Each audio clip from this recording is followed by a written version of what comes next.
Hello and welcome. I'm Prabhu Chawla. Welcome to my latest episode of Bottomline. Since elections are going on, so I will talk only about elections. And Kerala is my favorite state. It's lovely. Everybody wants to go there. So let's talk about Kerala because it has voted. So has Assam, but I will talk about Assam a little later. So I'd say Kerala has finally voted. And the numbers are coming in. They are staggering. Over 78.50% of Kerala 2.71 crore voters stepped out yesterday on Thursday. It's a figure that is already being cited as the second highest in the state's electoral history, surpassed only by historic 80.54% recorded in 1987. Every leader, every party spokesperson, every television anchor is now making the same claim that the highest turnout is a wave. And that wave is in their favor. The LDF says, the UDF says as well. Even the BJP says it, that we are influencing the election. But there is the question that none of them want you to ask. In Kerala's political history, does a high voter turnout actually throw government out? Because if you look at the data, and I mean the actual numbers, not the spin, the answer may surprise you if you look at minutely the every figure which I am going to present to you. There is a belief deeply embedded in Kerala's political folklore. The belief is this: high turnover favors the UDF, low turnover favors the LDF, or it goes against the incumbency. It is treated as the law of electoral physics in the state. And on the surface, it seems logical. The LDF has disciplined, organized cadre that turns out regardless of the mood or momentum in the election. The UDF, the argument goes on, depends on a broader move volatile coalition, Congress voters, IUML voters, Kerala Congress voters, and when they are energized and angry, they show up in large numbers, throw the LDF out. So when the booths overflow, when the elderly and the young stand in the queue in the April heat, the assumption is the incumbents are in trouble. This is the narrative that every UDF leader has been repeating since Thursday evening. KPCC President Sunny Joseph has called it a wave. Panakkad Sadiq Ali Sahib Thangal has said he is certain the UDF will definitely come back to power. And across social media, the 98.30% or 50% is being processed as a referendum against the years of Pinarayi Vijayan's rule. But is it? Let us go back to the data, all the way back to 1987. That's the data I pulled out to bring out some kind of theory and political analysis. Let us go election by election. In 1987, Kerala recorded its highest ever voter turnout, 18.54%. By the conventional theory, that should have been a massive LDF victory. High turnout suggests anger against the incumbent UDF government at that time.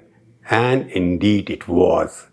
The LDF swept to power, E.K. Nayanar became chief minister, high turnout, ruling party thrown out, round one to the theory that high turnout throws out the incumbent. Then came 1991. Turnout dropped to 73.42%, significantly lower than 1987. The theory would predict a quieter election, perhaps an LDF retention.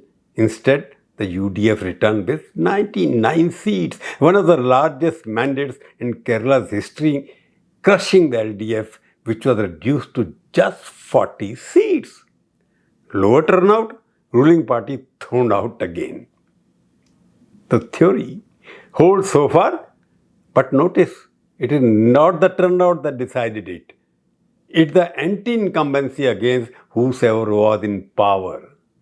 Then moved to 1996.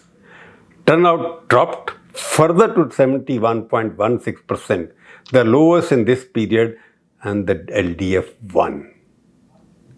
Then 2001, turnout rose marginally to 72.47%, and the UDF won a remarkable 99 seats under A.K. Antony. In 2006, turnout dipped slightly to 72% and the LDF won 61 seats under V.S. Achyutanandan. Now comes the data that breaks the theory. In 2011, turnout rose to 75.12%, a clear jump from 2006. The UDF won 72 seats under Oman Chandi. So far, every election has seen the ruling party change. But then came 2016. Turnout rose again to 77.3%, even higher than 2011, and the LDF won a commanding 91 seats, with Pinarayi Vijayan becoming Chief Minister for the first time. High turnout, but no anti-incumbency swing. That was the message in that election. The UDF, which was the incumbent, was voted out. But that is not because turnout was high. It is because the UDF had governed poorly. That was the mandate against the sitting government. And then came the most remarkable result in Kerala's modern electoral history. In 2020-21, turnout stood at 74.06%, actually lower than 2016. And Pinarayi Vijayan, LDF, made history, retaining power in 99 seats, the first government in decades to win a second consecutive term in Kerala. Lower turnout than 2016, yet the ruling party wins by its largest ever margin. The theory is now in serious trouble. Now let's talk about 2026, which is not 2021.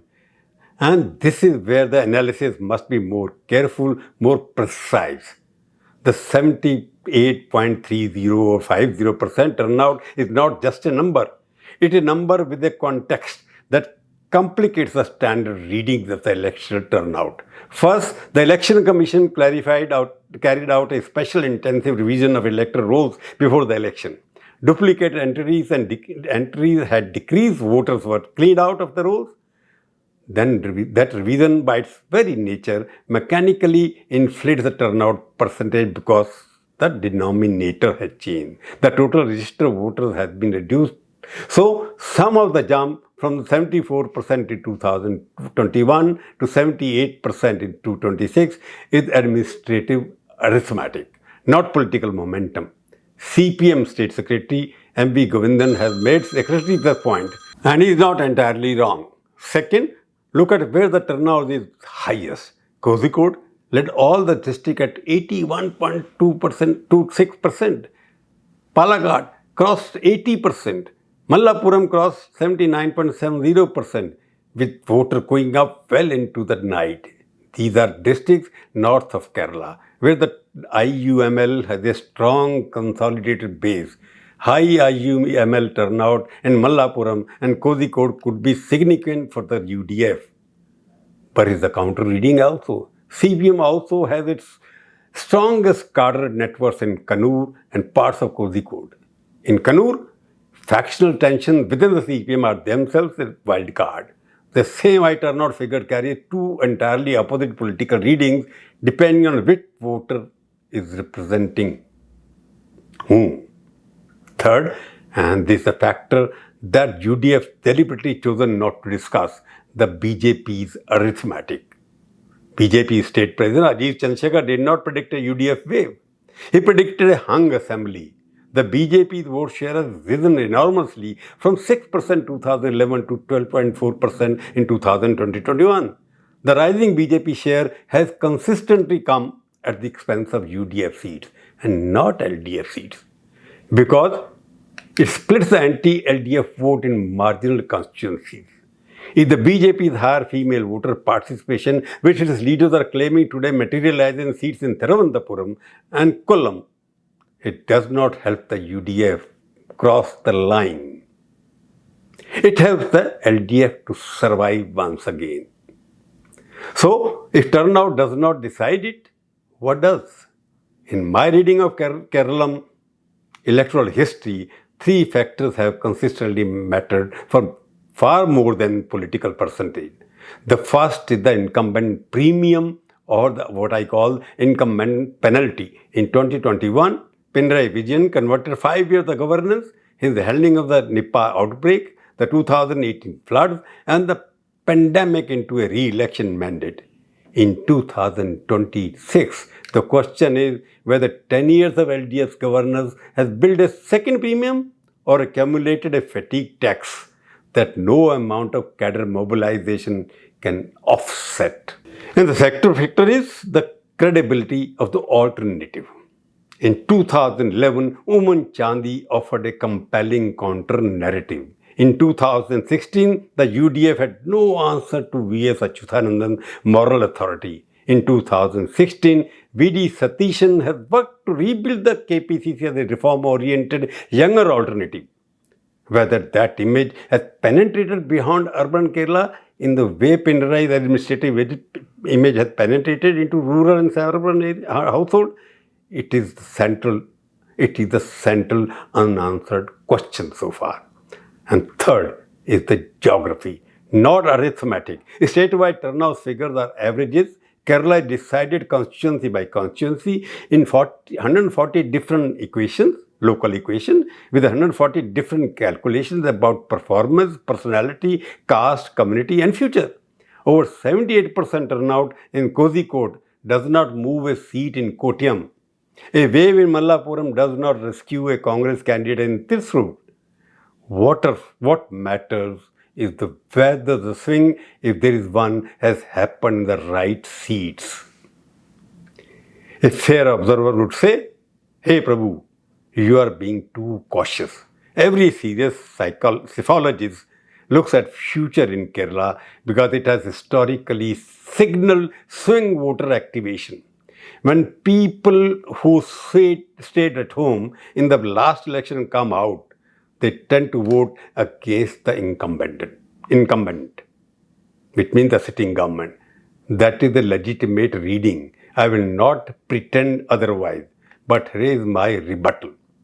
In 2021, 74.60% of Kerala voters had and gave Pinarayi a second chance, 1990 seat. This is not a narrow base vote. That is a broad, across the state endorsement for the UDF to win in 2026. It needs to reverse that verdict dramatically, not just in mood, but in the entire geography of Kerala. It needs to flip constituencies in central Kerala, in Ernakulam, in Thrissur, in Allappuzha, where the LDF majority has been particularly enriched. And consider this single historical fact. In 1987, when Kerala voted at 80.54%, the only time in the history the state has come close to today's 78.30%, then the LDF won. Not because of the turnout, because the UDF government of that time had exhausted its mandate. It was to vote against it. And there is an even earlier precedent in 1977.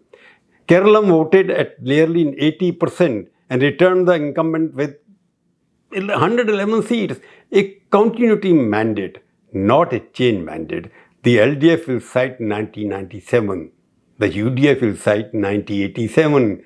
Both will be selectively right. Both will be telling you what they hope, not what they know or what is going to actually happen on May 4 when the ballot boxes will be open. So, my bottom line today is this.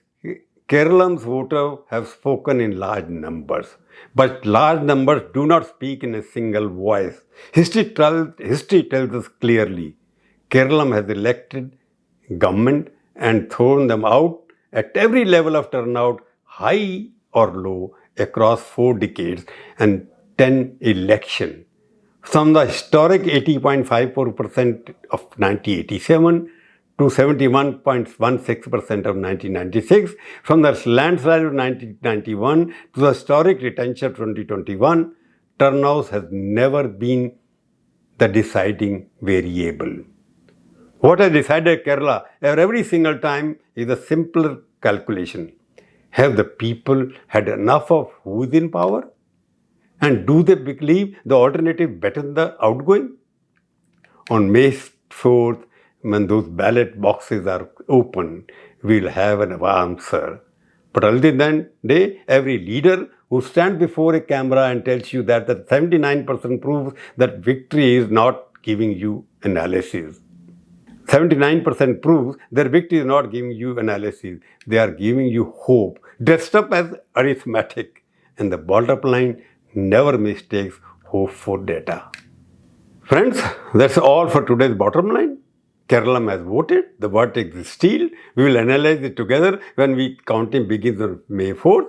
Until then, we meet again. Watch this video, subscribe it, share it, and write your comments. Good or bad, sweet or sour, I will read them, but I won't get angry. Jai Hind.